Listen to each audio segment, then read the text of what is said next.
அதை விட இன்னொரு நான் இறந்து விட்டதாக பொய் செய்தி கிளப்பிவிட்டவர்களும் நல்லா இருக்கணும். அதற்காக ஆண்டவனை பிரார்த்திக்கிறேன். எல்லோரும் நன்றாக வாழ்வோம், அதோடு சேர்ந்து நாமும் வாழ்வோம். நல்லது. இப்படிக்கு உங்கள் பாதி கண்ணம்மா என்றார்களாம் பதவி விலகத்துக்கு உங்கள் எண்ணிக்கடை சொல்கிறது. எல்லோரும் நல்லா இருக்கணும், ஆசைகளோடு. பிள்ளைக்காளி அம்மன் அருளால் எனது கணவர் ஸ்டாலின் இன்னும் மேலும் மேலும் உயர்வார்.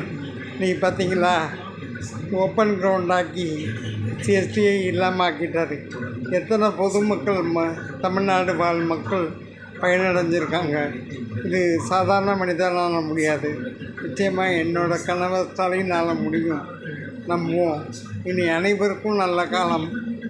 எம்கே ஆட்சியில் என் கணவர் வருங்காலத்தில் மிகப்பெரிய ஆளாக வருவார். நல்லது.